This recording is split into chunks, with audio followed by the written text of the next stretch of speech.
Film ini berfokus kepada Master Luo, seorang stuntman atau pemeran pengganti dalam sebuah film. Namun karena 8 tahun terakhir rumah produksi yang mempekerjakannya telah bangkrut, Luo bersama dengan kuda kesayangannya yang bernama Red kemudian alih profesi dengan menyewakan beberapa kostum kepada orang-orang yang ingin berfoto bersama mereka di pusat kota. Suatu malam, ketika Luo sedang menikmati kehidupannya yang sekarang, seorang rentenir bernama Rice dan beberapa anak buahnya tiba-tiba datang untuk menagih hutang. Sadar kalau pekerjaannya yang sekarang sudah berbeda dan dia sendiri kesulitan untuk menghidupi dirinya sendiri, Luo pun meminta Rice untuk memberikannya sedikit waktu lagi. Sayangnya Rice menolak, dan karena harta yang dimiliki Luo saat ini hanyalah Red, Rice pun langsung menyuruh anak buahnya untuk membawa Red hingga terjadilah perkelahian karena Luo berusaha untuk mencegahnya. Karena sudah terbiasa menjadi seorang stuntman film laga, perkelahian ini pun mampu Luo hadapi dengan mudah. Dia bahkan mengajak Red untuk bekerja sama hingga mereka bisa melarikan diri dan terbebas dari kejaran Rice serta anak buahnya. Pada keesokan harinya, ketika Luo dan Red akan beraktivitas seperti biasa, dua pengacara dari perusahaan DY Capital datang untuk memberitahukan sesuatu. Di sini mereka berkata kalau dulu pemilik rumah produksi LM tempat Luo bekerja dulu memang telah memberikan kuda Red kepada Luo. Namun karena LM memiliki hutang kepada DY Capital dan tidak bisa membayarnya, DY Capital pun menyita semua properti milik LM termasuk Red untuk dilelang. Mendengar itu, dua teman baik Luo yaitu Xiaomao dan Yingzi langsung datang untuk membantu menghadapi dua pengacara tersebut. Dengan kesangaran keduanya, mereka memang pergi. Tapi cepat atau lambat, kuasa hukum DY Capital pasti akan datang lagi. Dan yang harus Luo lakukan adalah menyewa pengacara agar Red tetap menjadi miliknya. Di sini Luo sudah menegaskan kepada dua temannya itu bahwa dia tidak punya uang untuk menyewa pengacara. Tapi dua temannya kemudian menyuruh Luo untuk menemui Bao, anak perempuan Luo yang kini menjadi mahasiswa hukum karena mungkin hanya dia yang bisa membantunya. Mau tidak mau, Luo pun mengajak Bao untuk bertemu di sebuah kafe. Dan di sana Luo langsung meminta bantuan Bao agar dirinya bisa mendapatkan pengacara. Awalnya Bao kira sang ayahlah yang sedang terjerat hukum, tapi ketika ayahnya itu memberitahu bahwa dia butuh pengacara untuk mendapatkan kudanya kembali, dengan sangat ketus Bao menolak dan menyuruh sang ayah untuk tidak menemui atau menghubunginya lagi. Gagal mendapatkan bantuan dari anaknya sendiri, Luo pun kembali ke rumah untuk memikirkan cara yang lain. Dan ternyata cara lain itu datang dengan sangat cepat. Jadi beberapa saat setelah Luo pulang, kenalannya yang bernama David datang menunjukkan sebuah video perkelahiannya dengan Rice waktu itu. Melihat kelihayan Luo dalam bela diri membuat David kagum. Dan karena kebetulan dia bekerja di sebuah rumah produksi, David pun mengundang Luo dan Red untuk menjadi stuntman pada film laga yang akan dibuat. Di lain hari, ketika Bao sedang bekerja part-time di kafe, pacarnya yang bernama Naihua datang mengunjunginya. Di sana, Naihua membahas hubungan mereka yang sudah berjalan begitu lama. Dan karena Bao pernah bilang kalau setelah lulus kuliah dia siap untuk menikah, Hua pun bertanya, apakah ada keluarga dari Bao yang bisa ditemui oleh orang tuanya atau tidak. Dengan yakinnya, Bao pun menjawab tidak dan memberitahu berbagai alasannya agar Hua percaya kalau dirinya memanglah yatim piatu. Namun ketika Naihua pergi, Bao tiba-tiba teringat dengan ucapan mendiang ibunya bahwa seburuk apapun sang ayah di mata Bao, Bao harus tetap bersikap baik kepadanya. Dan jika suatu saat ayahnya itu datang, jangan pernah mengusirnya. Saat itu Bao belum bisa menuruti kemauan sang ibu karena setelah ibu dan ayahnya bercerai, lalu beberapa waktu setelah itu ibunya meninggal dunia, Bao merasa tidak diperdulikan lagi oleh Luo. Bahkan saat hari pemakaman sang ibu, Luo terlambat datang karena lebih mementingkan pekerjaannya sebagai seorang stuntman. Demi menghormati permintaan terakhir sang ibu, pada keesokan harinya Bao pergi mengunjungi sang ayah. Saat sampai di rumah Luo, awalnya Bao kesal karena sang ayah terlihat sibuk bersama Red. Tapi ketika Bao melihat sendiri perjuangan sang ayah dalam mencari uang, di mana Luo terlihat kewalahan karena tidak ada seorang pun yang tertarik dengan pertunjukannya, Bao langsung luluh dan memantapkan dirinya untuk membantu ayahnya itu. Di hari yang berbeda, Bao pun kembali ke rumah Luo bersama dengan Naihua. Kenapa dia membawa pacarnya itu? Karena selain Naihua bisa bertemu satu-satunya keluarga Bao yang ternyata masih hidup, Bao berharap Naihua yang berprofesi sebagai pengacara ini bisa membantu sang ayah di pengadilan nanti. Kalau kalian bertanya-tanya kenapa Luo begitu kerasnya ingin mendapatkan hak paten atas Red, mungkin inilah jawabannya, Cok. Jadi, 3 tahun yang lalu saat Luo masih aktif menjadi stuntman, Wang yang ternyata pernah berutang dengannya mencoba untuk membayar hutang dengan memberikan kuda yang dia punya. Awalnya, Wang berniat memberikan kudanya yang bernama Linglong, tapi Luo malah tertarik dengan anaknya Linglong yang kini ia beri nama Red. Walaupun kuda itu terlahir cacat dengan kaki yang bengkok dan juga jantung yang lemah. Dokter pernah berkata bahwa Red akan sulit untuk bertahan hidup, tapi berkat kasih sayang dan ketekunan Luo dalam merawat Red, kuda itu ternyata bisa terbebas dari penyakit cacat lahirnya dan mampu menemani Luo sampai sekarang dalam suka maupun duka. Sambil menunggu hari persidangan itu tiba, selain sibuk kuliah, Bao juga menyempatkan diri untuk menemani sang ayah yang kembali bekerja menjadi seorang stuntman. Sayangnya, pada hari pertama mereka bekerja, Red yang tidak terbiasa dengan kegiatan syuting pun merasa ketakutan hingga membuat sutradara marah dan menyuruh David untuk mencari stuntman yang lain. Tidak bisa memaksa Red begitu saja, Luo pun memilih duduk sambil menahan kekecewaannya. Saat itu dia sudah menutupi rasa kecewanya itu dari Bao. Tapi karena Bao paham apa yang sedang dirasakannya sekarang, Bao pun berusaha mengajak Red untuk berbicara. Dan seakan mengerti apa yang dikatakan oleh Bao, Red pun kembali ke area syuting. Dia mengusir kuda penggantinya agar dia bisa kembali bekerja menjadi stuntman bersama Master Luo. Sejak keberhasilan Luo dan Red hari itu, tawaran syuting lain pun mulai berdatangan nih. Dan karena Bao sudah menetapkan dirinya sebagai manajer, Bao akan mengurus semua kontrak kerjanya, sekaligus bernegosiasi kepada sutradara agar adegan yang dilakukan oleh sang ayah dan juga Red tidak terlalu berbahaya. Namun karena dari dulu Luo adalah stuntman yang sangat profesional, terkadang dia tidak mendengarkan larangan dari Bao hingga akhirnya adegan yang dilakukan justru melukai dirinya sendiri dan membuat Bao semakin mengkhawatirkannya.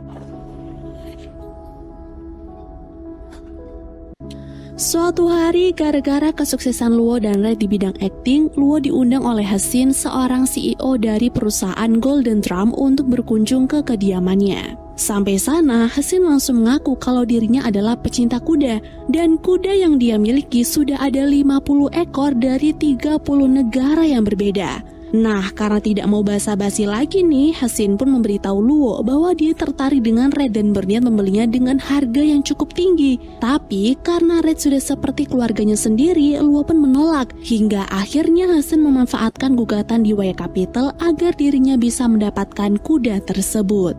Beberapa waktu kemudian, 2 pengacara di Y Capital pun kembali mendatangi Luo. Mereka datang untuk menunjukkan surat resmi dari pengadilan untuk merebut Red dari Master Luo. Bao kemudian menerima surat itu dan dengan tenangnya dia berkata kalau besok pengacaranya akan datang ke pengadilan untuk mengajukan banding. Mereka akan memberikan bukti bahwa Red bukan milik LM dan di Y Capital tidak berhak merebutnya dari Master Luo.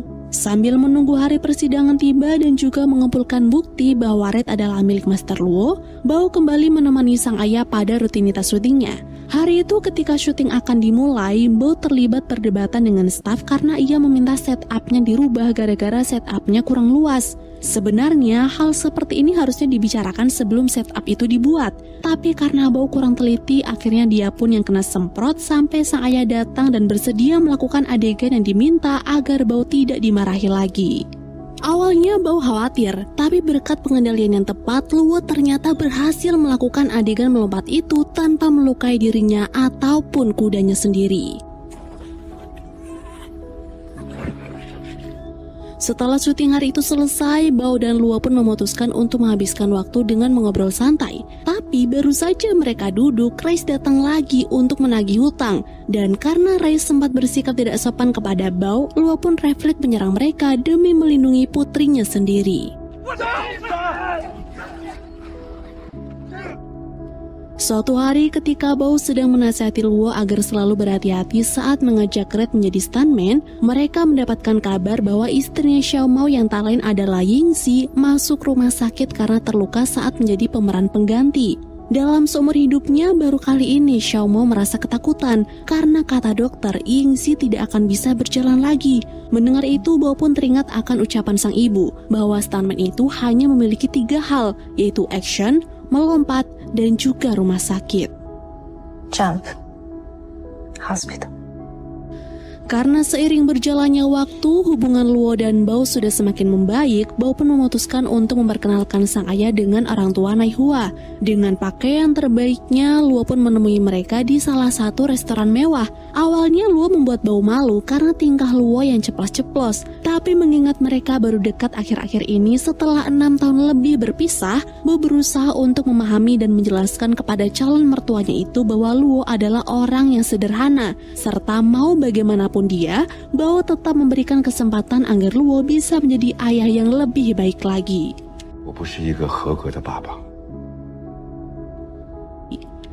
Usai pertemuan malam itu, Luo dan Red pun kembali beraktivitas seperti biasanya. Namun saat syuting sedang berlangsung, kaki Red yang dulunya pernah cacat tiba-tiba merasa kaku, dan Luo yang tak mampu mengendalikannya pun langsung terjatuh hingga tidak sadarkan diri. Mengetahui sang ayah dilarikan ke rumah sakit, Bao pun membawa Red pulang sekaligus untuk mengambil berkas-berkas yang diperlukan. Saat mengambil kartu identitas milik ayahnya itu, Bao tidak sengaja menemukan flash disk dan CD yang mana isinya adalah rekaman CCTV saat Luo menemuinya dulu. Awalnya Luo bingung nih, kenapa sang ayah menyimpan rekaman CCTV itu. Dan setelah Xiao Mao datang, semuanya pun terjawab. Bahwa setiap Luo bertemu dengan Bao, walaupun pertemuan itu berujung gagal, Luo selalu meminta izin manajer kafe untuk meminta rekaman CCTV-nya. Luo sadar bahwa dirinya tidak punya kenangan apapun dengan sang anak. Maka dari itu, dia meminta rekaman tersebut agar dirinya bisa menonton setiap waktu jika Luo sedang merindukan Bao. Mengetahui itu, Bao pun langsung tersentuh. Dia kemudian langsung pergi ke rumah sakit dan meminta maaf karena selama ini dirinya sudah terlalu keras. Bao berkata dia tidak ingin kehilangan sosok orang tua lagi. Maka dari itu, Bao meminta Luo untuk berhenti menjadi seorang stuntman dan hidup seperti orang biasa saja sembari membuat kenangan yang baru bersama dirinya. Suatu malam setelah keadaan Luo membaik, Bao menonton video kompilasi sang ayah yang sedang bekerja menjadi seorang stuntman. Pada video itu, Bao semakin tidak tega karena selama ini sang ayah sudah bekerja terlalu keras hingga dia terluka karena adegannya yang sangat berbahaya. Lalu karena Bao sudah melihat kompilasi video itu, Luo pun akhirnya menceritakan masa lalunya. Di mana dulu saat berperan sebagai stuntman, Luo pernah mendapatkan luka yang sangat serius hingga dirinya mengalami koma selama 8 bulan. Sejak saat itu, Luo pun sempat tidak bisa berbicara selama 1 tahun. Ditambah perusahaannya bangkrut dan dirinya memiliki hutang yang sangat banyak. Mungkin gara-gara hal itulah Luo yang merasa tidak berdaya dan malu ini memutuskan untuk menceraikan sang istri hingga dia kehilangan hak asuh atas Bao dan kehilangan momen kebersamaan dengan mereka. Setelah beberapa hari tidak berurusan dengan Rice, rentenir itu datang lagi dan dia berusaha mengambil Red secara diam-diam. Untunglah Red peka dengan kedatangan orang-orang itu dan Luo yang terbangun pun berusaha keras untuk menghentikan mereka dengan keahlian kungfunya. Karena pertarungan mereka berlangsung cukup lama, Luo mengajak Rice untuk berhenti. Selain dia udah capek, Luo ternyata sudah menyiapkan uang untuk membayar hutangnya selama ini. Nah, setelah konfrontasi itu berakhir, Luo pun meminta Rice untuk berhenti menjadi rentenir. Dia mengajak Rice untuk menjadi stuntman seperti dirinya saja. Karena melihat kemampuan bertarung Rice tadi, Luo yakin Rice pasti akan sukses seperti dirinya di dunia akting.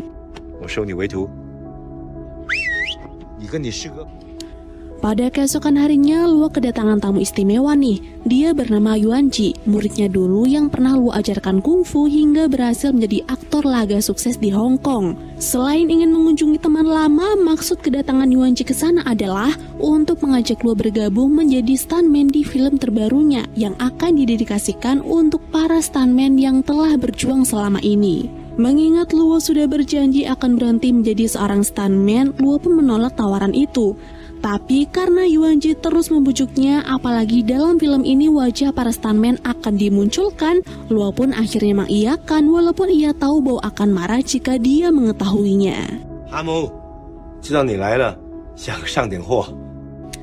Di malam yang sama ketika Luo dan Red akan berlatih, Bao dan pacarnya datang untuk memberitahu bahwa mereka memiliki bukti baru untuk memenangkan persidangan nanti. Saat itu mereka masih bergembira karena mereka yakin mereka akan menang. Tapi saat Bao tahu kalau sang ayah akan bekerja kembali menjadi seorang stuntman, Bao pun langsung kecewa lalu pergi dari tempat tersebut.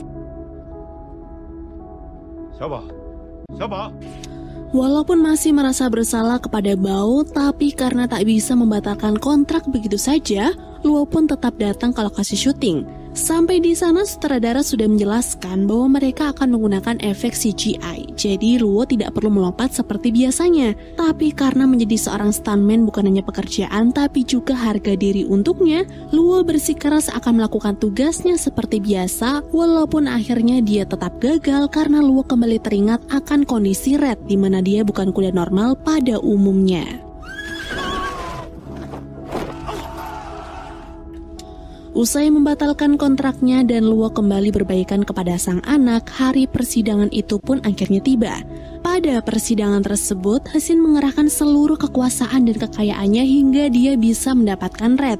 Lalu, karena Luo hanyalah orang biasa yang tak memiliki apapun, dia memilih untuk menyerah dan hanya bisa menangis di pelukan sang anak. Melihat kepedihan yang sedang dirasakan oleh calon mertuanya, Naihua berusaha membujuk Hesin untuk tidak mengambil Red dari Luo. Namun karena obsesinya untuk memiliki Red sangat tinggi, Hesin menolak permintaan tersebut. Tapi dia berjanji akan merawat Red dengan sangat baik seperti Luo merawat kuda itu selama ini. Singkat cerita, hari perpisahan pun tiba. Setelah mengucapkan salam perpisahan, diantar oleh Bao dan juga Naihua, Luo menyerahkan kuda kesayangannya itu kepada Hesin. Awalnya kuda itu menolak untuk berpisah. Ketika Luo pergi pun, Red berusaha mengejarnya walaupun terjatuh berkali-kali. Tapi setelah Luo turun dan membentaknya untuk kembali kepada Hesin, kuda itu pun mundur secara perlahan meninggalkan Master Luo sendirian. Sejak perpisahannya dengan Red waktu itu, Luo merasa hidupnya sekarang menjadi sangat hampa, dan setiap harinya dia hanya bisa menonton kebersamaannya dengan Red dari rekaman saja. Bao yang mengetahui itu pun memberanikan diri untuk bertemu dengan Hesin. Di sana dia menunjukkan video kompilasi Luo dan Red saat bekerja menjadi stuntman. Menurutnya, Red bukan hanya seekor kuda peliharaan bagi Luo, tapi sudah menjadi keluarga yang sangat mereka sayangi. Mengetahui hal itu, Hesin akhirnya luluh dan bersedia mengembalikan Red kepada Master Luo. Dia juga berjanji tidak akan mengganggu kebersamaan mereka, lalu setelah itu Hesin pun pamit undur diri. Dan film pun berakhir.